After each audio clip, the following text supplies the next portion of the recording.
Փաստորաթերթը գրում է Հայաստանի եւ Ադրբեջանի միջև տնտեսական հարաբերությունների կարգավորման սահմանների հնարավոր բացման եւ տարածաշրջանային հաղորդակցությունների վերականգնման անվտանգ ձևավորվող քաղաքական օրակարգում հաճախ առևտրային կապերի առկայությունը ներկայացվում է որպես հարաբերությունների առաջընթացի ապացույց։ Տրամաբանությունը թվում է պարզ, եթե նախկինում երկու երկրների միջև գրեթե բացակայում էր օրինական առևտուրը, իսկ այժմ արդեն կան ապրանքների ներմուծման փաստեր, ապա կարծես հակամարտային հարաբերությունները աստիճանաբար փոխակերպվում են տնտեսական համագործակցության։ Ժողովուրդ օրաթերթը գրում է, թե Ազգային ժողովի նախկին նախագահ Ալեն Սիմոնյանն այս օրերին Հայաստանում չէ իր կնոջ հետ, սակայն պարզվում է նրա ընտանիքը մինչև վերջերս շարունակել է բնակվել կառավարական ամառանոցում, այդուհանդերձ իրավիճակը ըստ ամենայնի փոխվել է։ Ժողովուրդ օրաթերթի աղբյուրների փոխանցմամբ Ալեն Սիմոնյանի ընտանիքի անդամներին, մասնավորապես մայրիկին եւ երեխաներին տեղեկացվել է, որ այլևս չեն կարող մուտք գործել կառավարական ամառանոցի տարածք։ Ըստ նույն աղբյուրների նրանց հորդորվել է հավաքել անձնական իրերը եւ լքել վարչապետ Նիկոլ Փաշինյանի հարևանությամբ գտնվող ծառայողական առանձնատունը։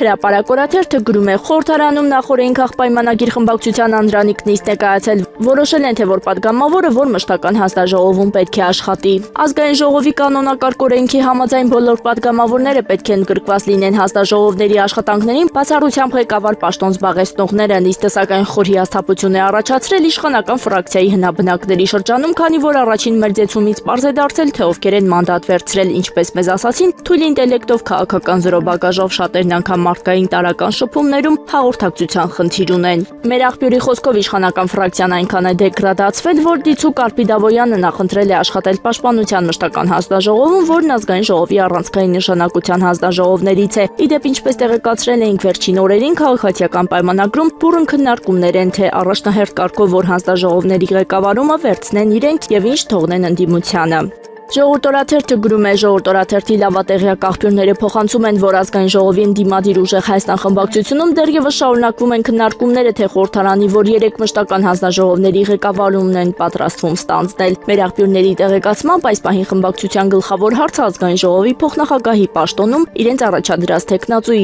Արամ Վարդևանյանի ընտրությունն է։ Նրա տեխնացությունը նախատեսվում է քննարկել այսօր, իսկ քվեարկությունը ըստ նույն աղբյուրների հնարավոր է կազմակերպվի ուրբաթ օրը։ Ժողովուրդ օրաթերթը տեղեկացավ, որ իշխանական քաղաքացիական պայմանագիր խմբակցությունը պատրաստվում է ապահովել անհրաժեշտ 54 ձայնը, որպեսզի Արամ Վարդևանյանն ընդդիմադիր խմբակցությունների ձայներով ընտրվի ազգային ժողովի փոխնախագահ։ Հրապարակ օրաթերթը գրում է, չնայած Նիկոլ Փաշինյանը չորով փչացրեց Սասուն Միքայելյանին ու Արմեն Խաչատրյանին, նրանց սադրելով, որ վարչության նիստում առաջադրվեն ազգային ժողովի պաշտպանության հանձնաժողովի նախագահ եւ պարտություն կրեն Վիլեն Գաբրիելյանից, որին քաղաքացիական պայմանագրի որոշ շրջանակներ այնքան էլ չեն ընդունում, սակայն նա կուսակցության ներսում այնպիսի բռնապետ է վերածվել, որ պարտվածներն ու նեղացածներն անգամ իրավունք չունեն ցույց տալու իրենց վիրավորվածությունը։ Տեղեկացանք, որ թե Սասուն Միքայելյանը, թե Արմեն Խաչատրյանը հայտ են ներկայացրել պաշտպանության մշտական հանձնաժողովի անդամ դառնալու աշխատելու Վիլեն Գաբրիելյանի նախագահությամբ Արպիդավոյանի բանակում չծառայած Հակոբ Ծիմիդյանի կողքին։ Փոխարենը հանձնաժողովի նախկին նախագահ Անդրանիկ Քոչարյանը որոշել է տեղափոխվել ազգային ժողովի պետաիրավական հարցերի հանձնաժողով։